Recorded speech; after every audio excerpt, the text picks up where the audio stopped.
Merci Madame la Présidente, chers collègues, chère Catherine. L'accès aux soins dont le salariat de médecin constitue le premier axe du projet départemental et de la feuille de route santé que nous vous avons présenté en session du 12 septembre 2022. Dès le début de ce mandat, nous nous en sommes saisis concrètement pour lutter contre la désertification médicale, accompagner les communes et intercommunalités et aller vers le renoncement, contre le renoncement aux soins à travers plusieurs leviers. À commencer par le règlement santé qui permet d'accompagner financièrement les projets d'investissement des maisons de santé pluridisciplinaires, des centres de santé polyvalents et d'équipes de soins primaires. À ce jour, 14 établissements ont été soutenus auprès de nos partenaires communes et intercommunalités. Au titre de l'AT 54 conduit par André Corzani, plus de 500 000 € de subventions ont été accordés à ces structures depuis 2023. Elle complète un financement de 1 million d'euros déjà investi dans le cadre du CTS 2015-2022. Notre engagement contre la désertification médicale, c'est aussi le déploiement de téléconsultations assistées, responsables avec un médecin dans le cadre d'Imeuse Santé, dispositif pour lequel le département a été préfigurateur dans le Grand Est et qui représente un financement de 1,5 million d'euros sur 10 ans. La lutte pour l'accès aux soins, ce n'est pas que le numérique, c'est aussi le développement de consultations en puériculture et en gynécologie hors les murs, des MDS, grâce à la mobilisation de nos services de PMI, ou encore le soutien aux mobilités sanitaires pour le financement de dispositifs d'aller vers pour les publics fragiles sur les territoires ruraux. C'est aussi le repérage et l'accompagnement des publics précaires en lien avec les CPTS, pour lesquels nous intervenons activement afin de favoriser l'accès au bilan, aux examens de prévention en santé. S'agissant plus spécifiquement du salariat des médecins, objet de votre question, notre soutien financier ou en ingénierie s'opère via des centres de santé municipaux situés en zone prioritaire. Je pense particulièrement à ceux de l'Abri et de Jarny. Parallèlement, un 3e centre de santé verra bientôt le jour grâce à l'engagement de la commune de Jeuf. L'ouverture est prévue le 1er mars prochain. Et d'autres projets sont d'ores et déjà en cours sur nos territoires. C'est fort de cette politique et de cette expérience partagée avec des acteurs du bloc communal de nos territoires que nous avons pris connaissance de la proposition de la région Grand Est de création d'un GIP visant à développer le salariat des médecins de santé dans les territoires en situation de désertification. Le département de Meurthe-et-Moselle, comme en témoigne notre engagement depuis 2022, a accueilli la sollicitation de la région avec intérêt et sérieux. Nous nous sommes pleinement engagés dans la phase de concertation préalable, en participant au comité de pilotage et aux réunions techniques de la région.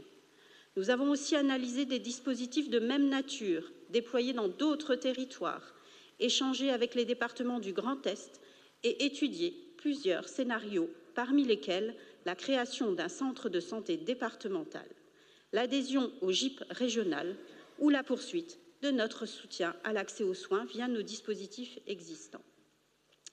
Nous avons conclu que le modèle proposé par la région n'était pas suffisamment mûr, empreint d'interrogations sur le plan juridique et financièrement incertain, alors que nos cadres budgétaires nous contraint à la prudence.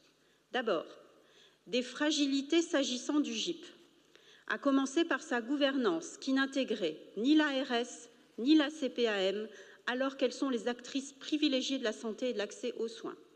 De même, nous avons constaté que le département de Meurthe-et-Moselle ne disposerait, dans le cadre d'un GIP, d'aucune garantie s'agissant du choix des territoires à prioriser, ni des calendriers de déploiement.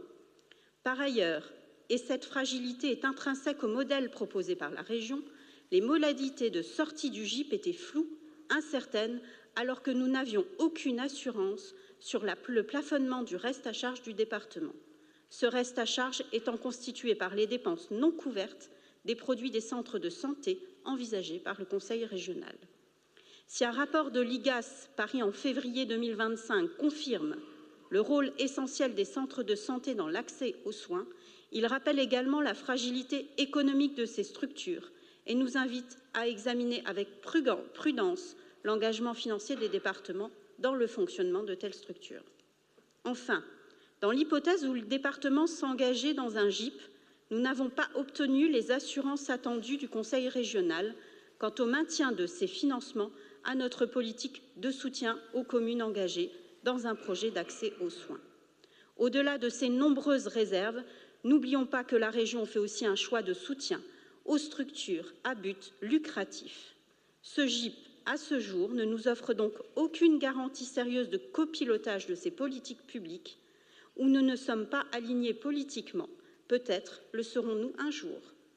Ces réserves nombreuses et sérieuses, vous en conviendrez, je le pense, expliquent sans doute le faible nombre de départements du Grand Est, 2 sur 9, qui ont répondu favorablement à la proposition du GIP et du salariat des médecins dans la région. À noter tout de même que nous disposons déjà d'un plan, contrat de plan État-région, et d'un pacte adopté par cette Assemblée et par l'Assemblée régionale, qui fixe des priorités et engage la région sur plusieurs projets départementaux, dont certains demeurent à ce jour financièrement incertains. Dans ces conditions, il est indispensable que la région confirme et honore ses engagements avant de solliciter les partenaires locaux sur de nouveaux projets et de nouvelles contributions. Dans un tel contexte, je me suis efforcée de partager avec la plus grande transparence. Le département de Meurthe-et-Moselle continuera à faire le choix d'une politique santé qui mise avant tout sur les coopérations avec les acteurs de nos territoires, être auprès de nos collectivités territoriales, continuer à se coordonner avec l'Agence régionale de santé doit être le fil conducteur de nos politiques publiques.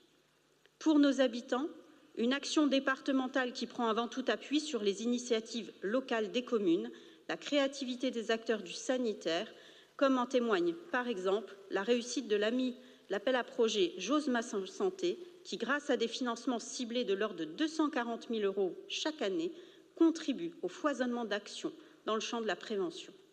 Les évolutions qui s'annoncent, et notamment la loi de décentralisation envisagée par le Premier ministre, offrira peut-être un cadre nouveau d'intervention et de lutte pour l'accès au droit à la santé et aux soins. Fidèle à ces traditions et dès lors que cette réforme contribuera à bien améliorer la situation des populations, le Conseil départemental de Meurthe-et-Moselle continuera de s'engager avec détermination dans cette cause majeure qui représente l'accès aux soins. Merci.